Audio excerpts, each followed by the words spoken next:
That kind of links me. So we've talked about kind of youth development, transition into the first team, you pushing people up, then also you receiving people in regards to young people and players and what that looks like and what you see.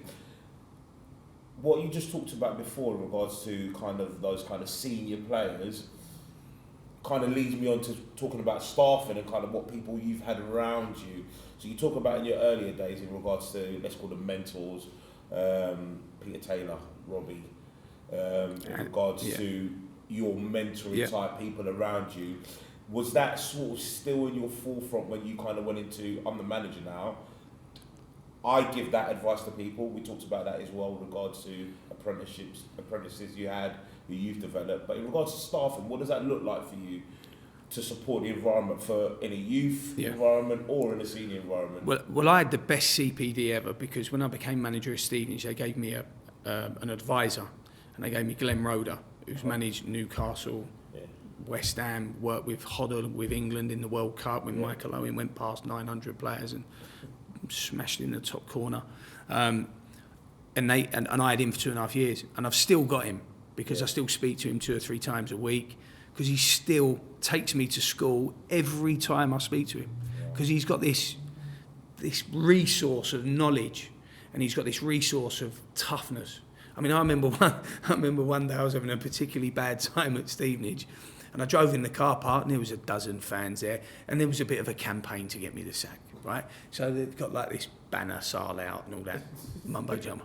And I drove in, and I'd pick Glenn up. So I picked Glenn up, and we're driving in, we see it, and I went, that's all I need, Glenn, blimey. They're right on me, ain't they? And he just went, ha! Try managing West Ham. And it just fizzled into insignificance. Took it off you. It was brilliant, absolutely brilliant, mentoring and support and things like that. And I got out of the car definitely bigger than how I felt 10 seconds before. Yeah. So that I had that CPD for 2.5 years, and like I said, I still use it all the time. I've always enjoyed working with older people, because you can learn off older people. And going back to John McDermott again, John McDermott has a saying, respect the grey hair. And his staffing team, especially at Tottenham, was like a plethora of experience. I mean, incredible experience around him, players that have played for England, players that have, won league titles and were in their 60s and things. And then he'd have young ones around him, like Scott Parker was there when I used to go in, Matt Wells, who's now with Scott at Fulham. People and then he'd have the young ones with him, running around with the energy and the excitement of being a coach for the first time. But behind it all, he had these, respect the grey hair. And I've always really liked that. And I don't know why, but I've always ended up working with older people. My coaching staff now at Yeovil, I'm the youngest person. I'm the youngest person. My assistant's 45, the goalie coach is 43, the physio's 39. Everyone out there's thinking, you're not 37. I said, I've oiled you laid for about an hour before I've come on this. But so I've always tried to work with someone who is going to have the character, experience, vision, foresight to be able to work with someone like me who's very demanding. Do you try and balance your characters around, or is that part of your thinking? Sometimes you don't get a choice. You know what? I can't have 2 Darrens in the building. Sometimes you don't get a choice. Yeah. I came to Yeovil. I didn't have a backroom team. Terry was the head of coaching, and I said, Terry, I need your help, and he's never left, and I've never wanted him to leave. Yeah. And he's a brilliant balance to me at my stage of my career, because Terry still loves coaching, like that's the thing he gets up in the morning for.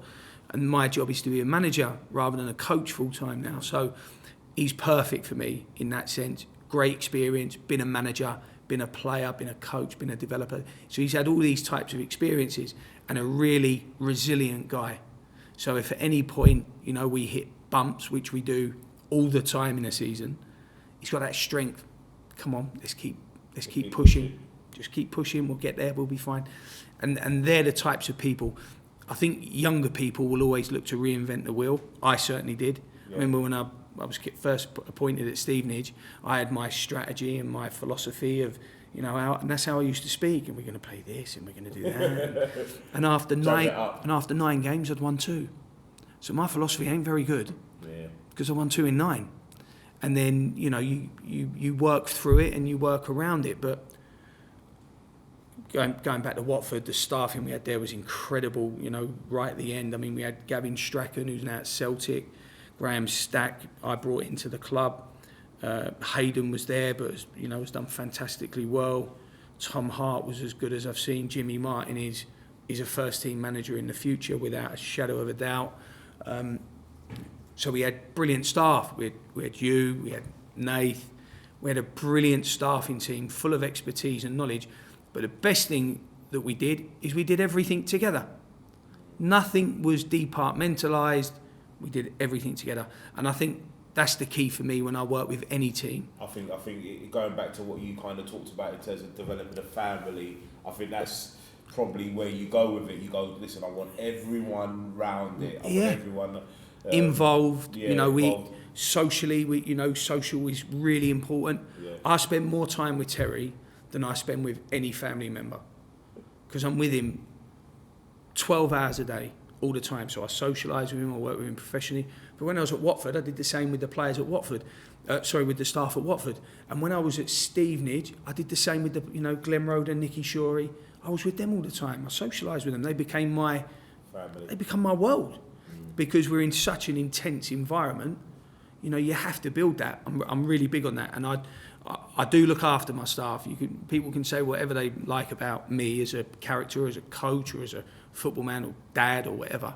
But I always take care of my staff, and I wrap them up, and I make sure I protect them and try and push them and move them on as much as I can. Okay, so time at Watford, achievements. How did you feel about that? What was your achievements there? I loved my time at Watford. Yeah. I absolutely loved it. I still consider it the best 8 months' work I've ever done. I thought it was really, the things that I take from Watford. I left the team in the semi-final of the FA Youth Cup. They hadn't done that for a couple of decades. That was okay. I had a great relationship with Harry Gracia. Yeah. I loved the team that was around me, the staffing team. It became I enjoy going to work. I really enjoy going to work. The education was a big thing for me. It always was. And, when I worked with Nathan, I think I made it clear from day one, education and football go hand in hand. And, I'm sure Nath would have alluded to this over time, but the actual performance academically there at the time wasn't great, and by the time as I saw it when I left the club, we was in our high 90s in terms of targets and not in our mid 60s, and I thought that's a big thing for me. It's a big thing because I was a failed footballer. I think it's important, and probably that becomes important to you because of exactly that. Definitely. You know what, I left at 16 and left at 18 in regards to being an apprentice, and that's important. So I know how that feels, whereas maybe other academy managers or management go, we're just focusing around the football, which you still do get in terms of environment. Well, I love the American model. Yeah. So the student athlete sort of structure for me is how we should adopt for our young footballers, because if you don't hit a certain grade point average in the States, you don't play sport. Yeah, forget it. So it again develops resilience, having to make sure you get your work done. Sometimes you have to stay up late, sometimes you have to get up early, but we've got to go through a bit of a struggle to get it done. It takes discipline, So I'm really big on academically. Football is a bonus in life, and you're going to finish pretty much whatever the level at 35.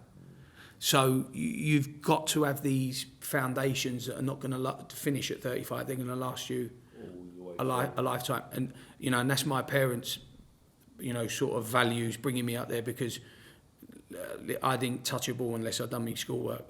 So I was always okay. So I ended up academically, achieving really good grades, because I guess a bit of fear for taking football away from my life. But because I knew that I had to do it. And I think when you say to yourself, am I a winner? I don't think winning attributes itself to just playing a game of football. If you're a winner, you're a winner. I do remember that does ring through me, to be fair, in regards to working with you, in regards to what you used to say to the players, in regards to, listen, it's not about just winning on the football pitch, it's about winning in the classroom, it's about winning Absolutely. with your sports science, it's about winning in the gym, it's about you kind of develop a person. If you're a winner all round and you want to achieve all round, because we're talking about achievements, then that's going to impact, they're going to overlap and impact in other areas. So you do see it. The players that you go really good player, you go they adapt that attitude to everything they do. Very much so. And it even reminds me when you're in school and you got that player's good at all sports and you go, they want to win at everything. Absolutely, They're not going to let me do nothing, which is quite But easy. you should be developing. That's an elite environment. Yeah. An elite environment's tough. If it wasn't elite, it'd be grassroots environment. Yeah. It'd be less tough. But it's a tough 0.02% again. I mean, how many are getting through? Yeah, I mean, if you want to go even deeper on it, our young England players now, they won't even stay away from parties in order to play for their country. They don't. They find it tough, yeah. I never saw Gerrard do that at 18, 19. I never saw Scholes doing that. Beckham, but all of those. So, listen, I'm sure there's examples somewhere down the line. I'm sure Gazza did something silly or at some point, but there is an example somewhere. But it is I think it does follow trends, definitely. I think what it gives me an insight of is sort of you, the person, your upbringing is kind of ingrained in your coaching. Young coach, hearing things being echoed to you, that kind of repetition of development for you. There's definitely been a balance of Darren as the person and Darren as the coach, which you don't often hear about. But I must say, biggest achievement at Watford was the support I got from the players through a tough time. That's the biggest achievement at all. I have got that noted down in regards to, I've got it here, it just says Darren the person, to be fair. But what that means to me is that, you had a difficult time, don't get me wrong. And what did that look like for you? Because you don't often hear about those sorts of things. That kind of becomes sort of a misty area where you go, how long was it for, or what actually happened in that area, or did it actually really happen? Because all of a sudden he's a manager again, so everything must be all right. So you don't often hear about what kind of goes on in the experience. Look, it's not nice. By that time I felt I had good resilience. I've been a first team manager. Campaigns to get me the sack. I'd gone through a lot. So when we talk about layers of resilience, always felt that I was kind of strong, but it knocks you for absolute six. And in that moment, who looks after me? Who looks after me? Because I'm a human being. Everyone's a human being. Someone's got to. I'm guessing if we're going down the route that everyone's going down, someone's got to see if I'm all right. So I did that all on my own, which is fine. And it helps me. It helps me now in my job as a manager, because losing a game and getting booed off or something like that, it doesn't even touch me. I don't even hear it. Whereas before that would have got to me. But you again, layers make you better as a person. Your experiences, your resilience. So all of those things. But do you also go sometimes that actually it would be nice to speak to someone about it, or it would be nice to? Oh, well, I did. I did. Yeah. The LMA were top drawer. Yeah. Absolutely top drawer. And supported me on so many different levels. But I spoke to someone. I'm happy to, and I'm happy talking about it now. Yeah. I'm not. I think depression is like everything. When it comes round, we all hang on the next thing we do. It's human nature. We all jump on it, and then that moves along. We jump on the next thing, and then we all move. That happens.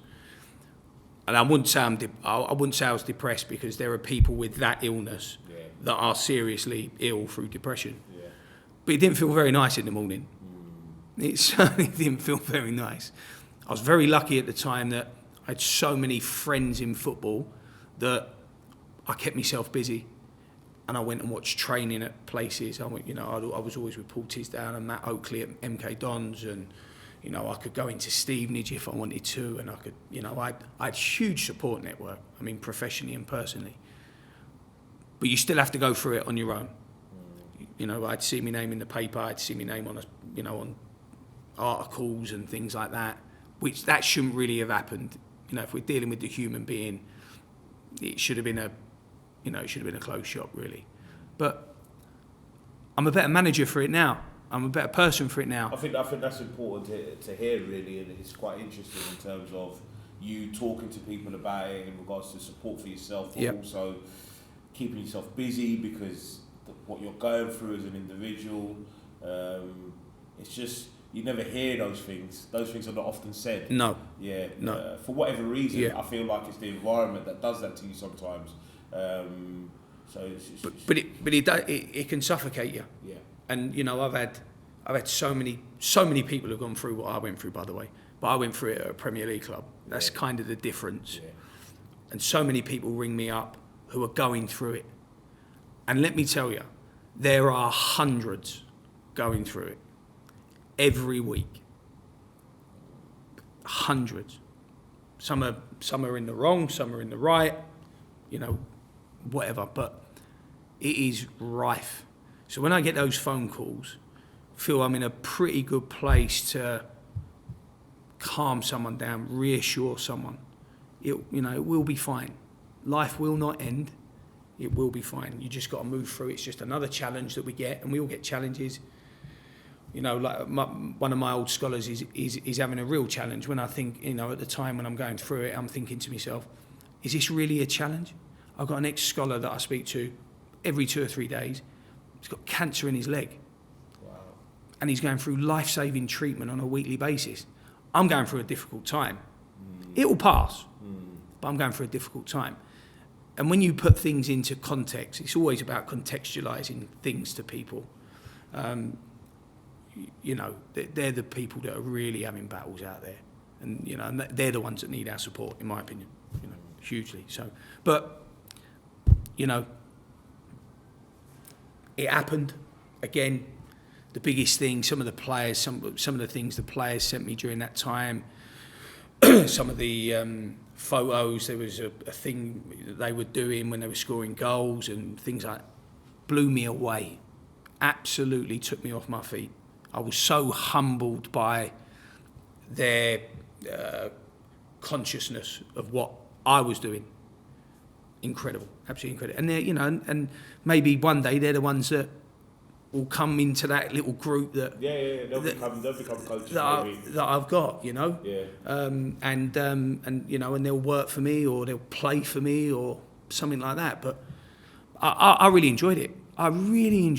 I had a great time. I've got loads of kids, loads of game time. I played loads of 16s in the 18s, loads of 18s in the 23s. Star football, I was champion. I had to get the education officer out of the way because he was Andy, so I finished him off pretty quickly. But I really enjoyed everything about it. It was a really, looking back at it, it was a good experience. Life isn't easy, is it? It can't just be this floaty thing to the top where you just keep climbing and you get to the summit and it's like, that was easy, wasn't it? Oh man. You got to jump and dodge and go through difficult periods. So I think resilient, whenever I do these types of conversations, I always bring up resilience and how you develop it. And I haven't got all the answers, let me tell you, I haven't got the answers, but I know it's a feat and a trade and a technique lacking. Because like I said, the marketplace for footballers now is so tough. It is brutal. Oh, yeah, I mean, what people say to each other on social media should be a criminal act. Some of the things that get said. That is definitely an environment that's grown in a negative sort of way, hasn't it? It is, and when we hit COVID, the world did get a little bit nicer to each other for a period. You know, I'd go out running and people would go, morning, and hello, all right? And now we're back in it. They just put their head down and it. But some of the things that these human beings, just because they get paid a lot of money, doesn't change that they've got a heart, lungs, kidneys, arms and legs. They're still people. It's not their fault they get paid loads of money. It's not the players that I work with, it's not their fault that they don't get paid loads of money. You know, but they still get attacked in a way that is, I mean, you'd never dream of walking up to someone and using... And this is probably the only environment, yes, they're fans and fans invest in the club, but it's probably the only environment that you're allowed to do it freely. Yeah, I mean, social media, I think, has made the world a worse place, I've got to tell you. I think some of it is, you know, vile. Some of the, like I said, of people that have so sadly committed suicide and couldn't handle it and things like that. It's a terrible thing when people have to do that. It is. And we don't see that can No, it's it's horrible, absolutely horrible. But if people could just be nicer, like I said, you never dream of being derogatory, you know, to someone to their face. Very few people would. I don't understand why people have to talk to them that way, but I'm getting old now. I don't know where we go. I'm hearing so much. I'm kind of losing track of things. I mean, wanted to talk up to you about the development, and I think that's quite key in terms of your expertise. The staffing and how you kind of develop a staffing team around you. Just thinking about, do I have any personal questions for you? I don't have any personal questions for you. I think it's been great. Loads of insight, loads of understanding. Good to chat, really. So thank you. Thank you from all the team that we have here. And hopefully we come again soon. Absolutely. Yeah, freeze.